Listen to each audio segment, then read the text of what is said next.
Comment rentabiliser vos erreurs?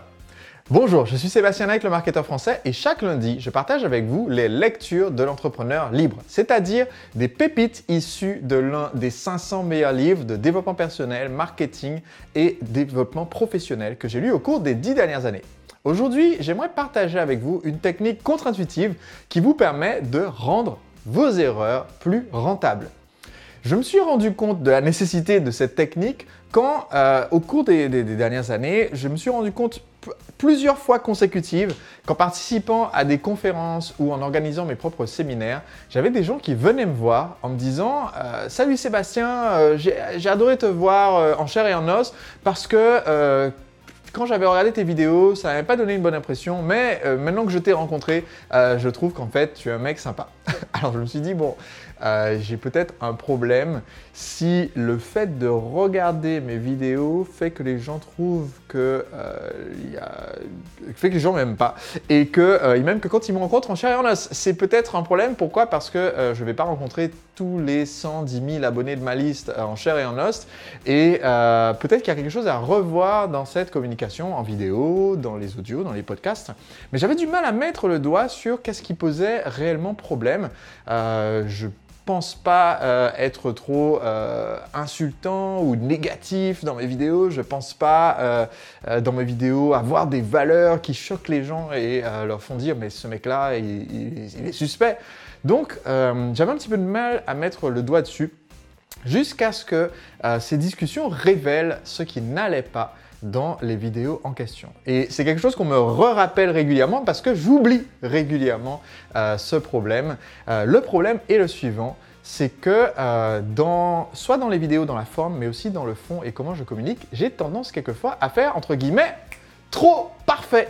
C'est-à-dire que comme je veux en fait donner la solution et je veux aider les personnes qui regardent les vidéos par exemple, ou qui écoutent ou qui lisent les emails, eh bien j'ai tendance à leur donner directement la solution du problème et non pas à expliquer d'abord pourquoi moi j'ai rencontré ce même problème, comment j'ai surmonté ce problème, peut-être en faisant encore d'autres erreurs et en ayant encore d'autres échecs en chemin.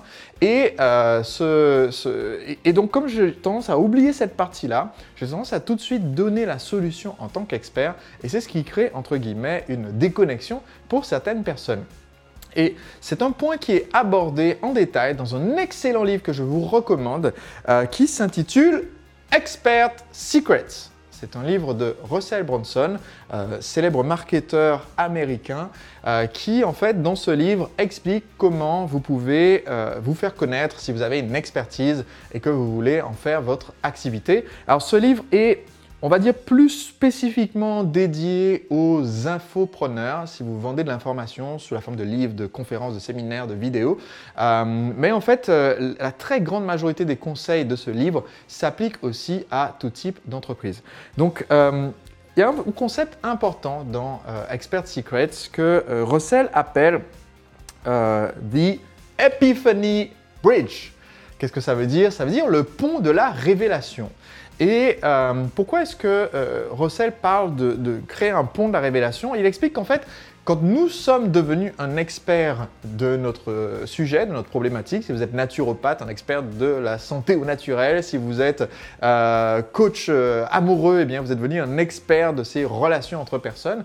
Eh bien en général, quand on est devenu un expert, c'est parce que ça répondait à une question, à une problématique personnelle qui nous touchait, qui nous a un petit peu fait mal pendant une certaine période. Et donc on a cherché des solutions. En chemin, on a échoué peut-être plusieurs fois jusqu'à trouver la bonne méthode. Et ce qu'explique Russell, c'est que quelquefois on a tendance à débarquer justement en tant qu'expert et à dire mais voilà la solution messieurs dames, mais en oubliant en fait de montrer qu'on a été à leur place, qu'on a eu les mêmes difficultés et qu'on a eu un certain cheminement et qu'on peut leur éviter les écueils de ce cheminement en allant vers cette solution. Donc ce que recommande Russell, c'est de créer un pont qui va de leur situation actuelle à là où on veut les amener et que ce pont en fait c'est d'expliquer comment nous-mêmes avons eu la révélation, le grand moment comme ça qui nous a permis de trouver la solution.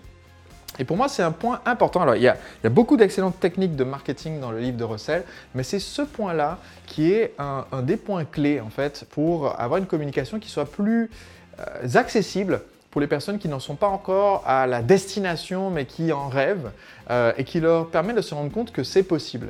Et j'ai vu effectivement la différence depuis qu'un petit peu j'ai progressivement, et je pense que ce n'est pas encore parfait, il y a encore du chemin à faire, mais progressivement quitté le ton très professoral et très magistral des vidéos. Si vous retournez voir sur ma chaîne, par exemple, mes vidéos entre 2010, 2011 jusqu'à 2014 ou 2015, et les vidéos d'aujourd'hui, je pense qu'il y a un progrès, il y a encore du chemin à faire peut-être, je ne sais pas. Me montrer en train de faire la cuisine ou de faire le babysitting de ma fille Alice, mais que cette différence en fait permet aux gens de se rendre compte, ah d'accord, c'est pas Sébastien, il n'est pas sorti de la cuisse de Jupiter tout fait, et donc il n'y a pas une telle distance, mais c'est quelqu'un qui était comme moi, et qui est encore quelqu'un comme moi, mais qui a juste trouvé, qui s'est posé des questions, qui a trouvé des réponses, qui a trouvé des mauvaises réponses d'abord, qui a souffert de ces mauvaises réponses et qui ensuite a cherché une autre réponse jusqu'à trouver la bonne réponse et qui la partage maintenant dans sa vidéo, son podcast, son email ou son bouquin ou qu'en sais-je. Donc, si vous voulez avoir cette communication qui soit plus efficace, qui touche plus de monde et qui les touche de façon plus efficace, eh bien, un des points les plus importants, c'est de commencer par raconter où est-ce que vous vous êtes planté. Donc, je promets d'essayer de faire davantage encore cet effort dans mes vidéos. Et si vous avez besoin de me le rappeler de temps en temps, n'hésitez pas à le faire dans les commentaires en disant « Ouais, Sébastien, est-ce que tu as réussi du premier coup ?» Et je me souviendrai qu'il faut que je vous raconte ce pont de la révélation. On se retrouve lundi prochain pour une autre lecture de l'entrepreneur libre. D'ici là, si vous n'êtes pas abonné pour recevoir cette série de vidéos, eh bien, je vous mets un lien dans la description de cette vidéo pour vous abonner, pour que je vous envoie les vidéos gratuitement chaque lundi. Et si vous n'avez pas encore lu mon livre, Le secret des entrepreneurs libres, eh bien, j'y explique et j'y raconte comment une dispute avec ma compagne Cécile m'a permis de devenir un entrepreneur libre, de me libérer du temps, de mettre mes ventes en automatique. Je raconte un peu le processus qui est nécessaire pour en arriver là. Et ce livre, en ce moment, je vous l'offre avec une offre spéciale. Vous pouvez le recevoir sans débourser un centime avec de nombreux bonus. Tous les détails sont sur le lien qui est sous cette vidéo. On se retrouve très vite pour le prochain épisode. À très vite. Aujourd'hui, j'aimerais vous parler d'un principe enseigné par le Dalai Lama pour vous aider à devenir plus heureux. Ce même principe vous rendra également plus productif, plus riche et plus libre.